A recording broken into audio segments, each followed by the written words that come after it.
Putin looks at her and he laughs, okay? Trading sharp jabs over her email, his taxes, and ISIS. A war of words even before the debate. Tropical storm alert. Newton slamming Mexico, now heading for Arizona, on its way to making history, as the Southwest and the Midwest brace for dangerous rain and flash floods.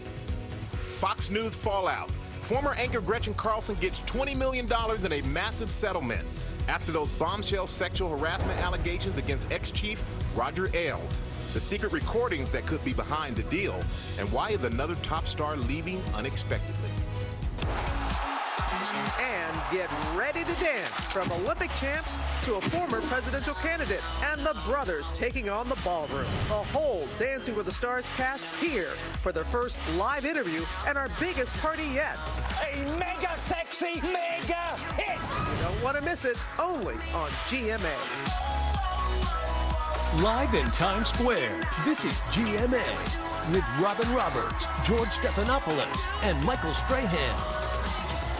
Good morning, America. That's not all who's here today. Look at the cast of Dancing with the Stars here for our big party this morning. We're going to have a lot of fun this Wednesday. That's right. There's a full cast, as you can see, arriving. And Michael, trust us, it's always a wild and crazy morning. Yeah, George warned me. George said, Michael, brace yourself. But we've got everybody here. Lori Hernandez, Ryan Lochte here, the Olympians. Marsha Brady, a.k.a. Maureen McCormick, is here. Vanilla Ice is here. Yeah. And former presidential candidate Rick Perry. Every year we say, how can they outdo themselves? They've outdone themselves. It's a very eclectic group. And our spies say that Rick Perry can actually dance. Ooh. Yeah. Well, got the inside word. I didn't know we had spies. George always has the inside on everything. And speaking of presidential candidates, just 62 days until the election, and the war of words reaching a fever pitch. Both candidates painting their opponent as a danger to national security. Trump's campaign manager, Kellyanne Conway, is here. George is going to speak with her live in just a moment. But first, ABC's John Carl is on the trail in Greenville, North Carolina, where Trump took on Hillary Clinton and her emails overnight. Good morning, John. Good morning, Robin. Trump went after Clinton using that recently released FBI report on her emails to say that she is unfit for office, which, of course, is exactly what Hillary Clinton says about Donald Trump. Overnight in North Carolina, Donald Trump offered a point-by-point indictment of Hillary Clinton. He zeroed in on the FBI report, revealing how her staff destroyed the devices that she used as Secretary of State. They used hammers to destroy phones so they couldn't be turned over. And by the way, who uses 13 different iPhones in 4 years? Who? The only people who use that many phones are usually involved in very, very, and I mean very, shady activity. Trump called it worse than Watergate, prompting chants of "lock her up" from his supporters. Let's do better than that. Let's win on November 8th. The actual debates are weeks away, but the candidates are already engaged in a virtual debate on foreign policy. Putin looks at her and he laughs, okay? He laughs. He says he has a secret plan to defeat ISIS. But the secret is he has no plan. On care for veterans. His whole campaign has been one long insult to all those who've worn the uniform to protect our most cherished American values. Hillary Clinton said everything's working just fine. She doesn't know that people are standing on line for 7 days to see a doctor and dying. But as Trump hit Clinton for lack of transparency, she fired back at him for telling ABC News that nobody cares about his taxes. I just think he's dead wrong. Clearly, his tax returns tell a story that the American people deserve and need to know. But overnight, Trump said he would release his tax returns immediately if Clinton releases all of her deleted emails. Let her release her emails, and I'll release my tax returns immediately. Now, just a few seconds after making that pledge that he would be open to releasing his tax returns, George, he seemed to take it back, saying that would be, of course, only after the IRS audit of his taxes were complete. Meanwhile, both Clinton and Trump will appear on the same stage tonight, although at different times at a national security forum in New York. That's right. Okay, John Carl, thanks very much. Let's talk about all this now with Kellyanne Conway, Donald Trump's campaign manager. And I want to start out with national security because that's what you all are going to be talking about tonight. You guys have shown you are moving up in the polls over the last week. The Clinton super PAC is hitting back hard with this new ad. I'm really good at war. I love war in a certain way. Including with nukes, yes, including with nukes. I know more about ISIS than the generals do, believe me. I love war, putting nuclear weapons on the table. The Clinton camp says that's irresponsible. Well, what's irresponsible, George, is cherry-picking little snippets of what he said and not giving the full context of a sentence, let alone a speech. This woman was Secretary of State for 4 years, and I think the reason she's struggling in the polls in part is because people aren't really fond of that record, and she will be held account for that record. She's actually been in control of many aspects of our national security and our troops and our defense. And I think that given all of her advantages, including her super PAC and her campaign having spent over $200 million, most of it in paid advertising, one wonders, why is she not at 50, 60% in the polls? Why isn't she at 60, 65% among women? Hillary Clinton has a Hillary Clinton But what does he problem. mean when he says, I love war? I'd have to see the entire snippet there, but obviously many commanders-in-chief have made the very difficult decision to go to war. You have Hillary Clinton as Secretary of State calling a Russia reset that didn't work. She was wrong on Libya. She's wrong on Syria. She certainly was wrong in Benghazi. And I think they'll both be held to account for that. But we need to, this is why it's so important to come out of hiding, and I'm glad Mrs. Clinton has finally done that, because people deserve a conversation with the candidates. You don't just do ads against each other.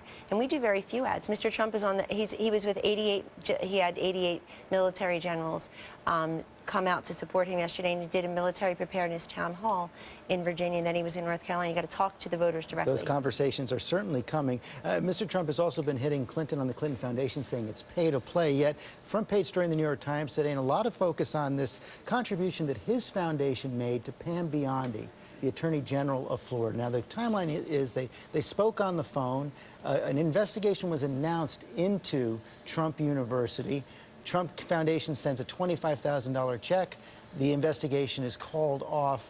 If that were Mrs. Clinton, wouldn't you be calling that pay to play? Oh, I would ask her what happened. And in the case of Mr. Trump and Attorney General Biondi, they both said that they'd never discussed the Trump University lawsuit. Mr. Trump But they has did talk on the phone at that time period. They may have talked about anything. He has a residence in Florida, and she asked for a contribution to her for her reelection. He has supported many Republican candidates, but we do know that Mrs. Clinton, Secretary Clinton, used the State Department as a concierge for many foreign donors. That's been evidenced. You had more than half of the meetings being taken by people who gave money, and I think there's actually no comparison between a man who gives consistently to Republican candidates in the reelection, George, and a woman who, as Secretary of State, had her official staff that we pay for. Bartering for position and bartering for state dinners, and just making contributions that are inappropriate. The State Department is a very busy place. We should be getting human rights for those girls and women who are disrespected around the world and not worried about foreign governments coming into. Another big story in the news today: Roger Ailes, Fox News paying a $20 million settlement over that sexual harassment lawsuit. Lots of reporting that Mr. Ailes is advising Mr. Trump, meeting with him, going over debate prep, helping with attack lines. Is that appropriate in light of this settlement? So I'm at Trump Tower every day. I'm the campaign manager. I've never seen Mr. Ailes there. I saw him one time for lunch recently. He was at lunch. But he is giving Mr. Trump advice, well, isn't he? Mr. Trump, I don't know, because Mr. Trump speaks to many people on the phone during the day when I'm not there. They've known each other probably for 30 years, I would think, pre-Fox News and pre-presidential politics, no doubt. Kellyanne Conway, thanks very much. Thanks for having me. All right, thank you, George. Now that deadly hurricane hit Mexico, it's on the move this morning, and the tropical storm could make history here in the U.S., and Ginger's been tracking the storm. And Ginger, what do we have? Newton is now a tropical storm in northwestern Mexico, about to cross the border into Arizona. That's right, I said a tropical storm in Arizona, and that is rare. So if it does indeed stay a tropical storm and make its way right there over Tucson, not only will we see wind and a lot of rain, but it'll only be the 6th time in recorded history that Arizona has direct impact from a tropical storm. So what does that mean for you? You can get 2 to 4 inches of rain falling very quickly. It is so dry in the southwest, as we know, with a lot of drought in place. That's going to be a big issue. You could also see the moisture get trapped as far north as Wisconsin. So, Michael, not only is this a big deal for a huge swath of the country, but my mother-in-law lives in Tucson. So there's a lot of work here. And Janice, I got you, all right? Maybe moving in with you a little bit. That's right. Thank you, Ginger. They're bringing up the latest now on Bill Cosby. He appeared in a Pennsylvania court yesterday where a judge set a June trial date for his sexual assault case. ABC's Lindsay Davis has been covering this case from the start. She joins us now. Good morning, Lindsay. Good morning, George. Bill Cosby's lead attorney says his client has been the victim of racial bias and prejudice. And while he contends that for the past 14 months, the sexual assault allegations against Cosby have played out in the court of public opinion, 9 months from now, the allegations will be laid out in criminal court when his client goes to trial. Bill Cosby will have his day in court no later than June 5th of next year. His legal team says they welcome the trial date. The time has come for somebody somewhere to shine a spotlight on the trampling of this man's civil rights, and that time is now. The 3 counts of felony aggravated indecent assault stem from an alleged incident in 2004. Former Temple University employee Andrea Constand alleges the 79-year-old entertainer drugged and molested her at his Pennsylvania home. She is one of at least 50 women who've accused the comedian of sexual assault. Prosecutors hope to paint Cosby as a serial offender and are asking the judge to allow 13 accusers to testify at the trial. Women that they say could demonstrate a pattern of behavior that's consistent with Constand's allegations. If it wasn't important, we wouldn't be seeking to introduce it. Cosby has maintained all along that the encounter with Constand was consensual and long denied the other allegations. Women should not be objectified, but not at the cost of sacrificing every person's fundamental right to be deemed innocent before proven guilty. Cosby's lead attorney says they'll likely ask for a change of venue, but the judge points out that due to the international attention this case has garnered, it'll be difficult to find prospective jurors anywhere who are not familiar with the details of the case. Robin. All right, Lindsay, thank you. Now to that big break in the case of a missing child who vanished nearly 27 years ago. A Minnesota man confessing in chilling detail about abducting and killing 11-year-old Jacob Wetterling in 1989. ABC's Alex Perez has all the details for us. Good morning, Alex. Hey, good morning, Robin. Investigators say the man responsible for Jacob's death had been a suspect for years, but it wasn't until they nabbed him on a different case that he finally confessed. After nearly 3 decades, Jacob Wetterling's family and friends in a Minnesota courtroom finally learning the horrific truth about his disappearance. I want to say, Jacob, I'm so sorry. Danny Heinrich confessing in federal court Tuesday as part of a plea deal. The 53-year-old already behind bars for child pornography charges. Danny Heinrich is no longer a person of interest. He is the confessed murderer of Jacob Wetterling. Heinrich revealing the grim details of Wetterling's death, admitting he abducted and sexually abused the 6th grader before shooting him. Last week, an 11-year-old boy named Jacob Wetterling was kidnapped from the streets of St. Joseph, Minnesota. In 1989, Wetterling vanished, riding his bicycle with his brother and friend. Police reporting a masked gunman kidnapped the boy, leading to a massive search for any leads behind his disappearance. Mornings are, I think, the worst for me. The case growing cold until Heinrich gave the FBI a tip last week. He led investigators to the burial site. Finally, we knew. Finally, the Wetterling family could lay their son to rest. For us, Jacob was alive until we found him. And Jacob's parents, I should say, have become national advocates for missing children. Heinrich, under the plea deal, will spend 20 years behind bars. Robin? All right, Alex, thank you. And we're definitely thinking of Jacob's family this morning. Go to Amy with today's other top stories, starting with a nationwide manhunt. That's right, Robin. This story breaking overnight. A murder suspect who escaped from police custody in Las Vegas has been captured after a 4-day manhunt. Alonzo Perez escaped from his handcuffs while he was left unattended in a police interrogation room. He was found at a nearby home. And a developing story in Paris at this hour. Word of a potential terrorism plot outside Notre Dame Cathedral. Police now confirm they found a vehicle packed with gas cylinders outside the cathedral on Sunday. Local media say the car's owner was on a government watch list. 2 suspects have been arrested. And there are new details on the $1.7 billion the U.S. paid Iran this year. The Obama administration now acknowledging the payment was made entirely in cash. Critics claim the payment was ransom for the release of American hostages, but the White House insists it was a settlement stemming from the 1970s and says cash was necessary because sanctions blocked Iran from using the global banking system. Well, a record-breaking American astronaut has returned to Earth, joining 2 Russians in a Soyuz capsule landing in Central Asia today. Jeff Williams spent 6 months on the space station.